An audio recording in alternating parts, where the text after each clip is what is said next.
keynote speaking. Can you talk a little bit about that? We actually spoke off camera, Jennifer Leone, she was actually on the podcast, and that was an amazing session on communication and the power of communication. And so obviously that's something that you worked on as well, obviously with her.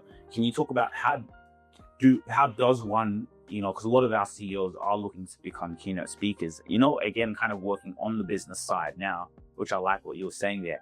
How does one become a keynote speaker? Or get those bookings, attract those opportunities? Did you go reach out to people? How did you get into it? I've been blessed over the years because I've been invited. When I started speaking, I spoke on very, very valuable topics that were relevant to an industry. Mm-hmm. And because I did it in a way where I was passionate about it, there was offers that kept coming in. And I'm talking about days when, I wasn't paid.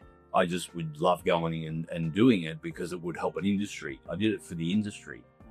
As I moved away from the industry and started doing it more professionally, it was just purely and simply because of the value that I could bring and the stories that I could share. Because I could get on stage today and speak about any topic to do with business because I've lived it and shared multiple stories. And it was Jennifer Leone that said to me, you've made it as a speaker when you can get on stage and your PowerPoint goes down or your mic goes down and you can just continue without any interruption at all. And I can do that, with my eyes closed today, purely and simply because I can share my experience. And I've seen a lot of people prepare a PowerPoint and literally read off the screen. And that's a lot of that has got to do with fear, because there is definitely a massive fear in public speaking, but also the fact that, they're not confident in what they're sharing. I use a PowerPoint for just my points, and then I'll speak to my points. The beauty is though that I've got so many stories to share. I could sit here and do a keynote on customer service, and I will tell you multiple stories that will just come to me because I've experienced them. They're real. They're my stories. And whether it's leadership, whether it's customer service, whether it's training, anything that I'm speaking on, I can share stories depending on the crowd. So I'll judge the crowd and see what it is that they're looking for and who they are. Now, I recently did a keynote in North Queensland for At ETS Rubasha Media, we help you become an industry leader. How? Well, we manage your podcast. A podcast is one of the most powerful ways for you to get your voice out there authentically, so you can teach and be an expert in your industry.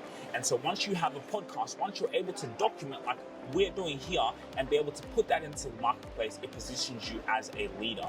Now, what we do with that is now we position our CEOs to be speakers, right? So you could just be doing what you love, working on your business and speaking on workshops, having speaking engagements, hosting workshops. So we have an availability once you become a client here at ETS Rubasha Media, whether we're managing your podcast and your personal brand, to be on the list of one of our speakers. So now you can get booked for speaking engagements. If you want to apply for that, if you want to apply for the select few clients who we can be represented out in the world, so we can market you speaking to so many people, being that industry leader, and it's just going to get bigger and bigger.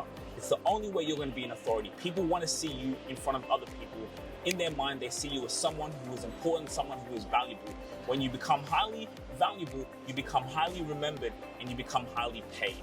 So you can become here represented at us, so we can be marketing you out there in the world, just like we do for our clients. You do have that opportunity. So if you want to get in touch for that opportunity to have your podcast managed and be put up for a speaker, connect with us below. Thanks. Group of distributors, and they were food distributors. So I spoke specifically to them because of my experience in the food industry and the distribution process. If I'm speaking to bankers, which I've done, I will speak to them specifically because I've got the confidence and I've got the experience to be able to do that. So I guess the takeaway to anybody that's starting out is don't overcomplicate it. Don't overthink it. Don't try and make your presentations, too funny or too out there or try and be different. Just be real. Just literally be confident in yourself. The minute you are confident in yourself, everyone will just gravitate to you. When you try too hard, the audience knows you're trying too hard and they'll see straight through you. So that's pretty much, as simple as it can get. It doesn't need to be complicated. It really doesn't. Power comes from the story. Power comes from your story. And that's what you need to get right. You need to make sure that your story is powerful. Don't wander off with a long-winded session to grandma's house. Keep it succinct, but powerful. So go through it with all the detail and then cut it back. Then go through it again and then cut it back. So you're cutting it back and only leaving the real punchy, powerful story in there, not the entire book. And then how that story can add value to how because you're right, it's what connects people, right? It's stories have always connected us. So being able to use a story to be able to get your point across and actually plant a seed in someone's mind. Yeah, and people want to hear what challenges you've gone through and how you've come out of it.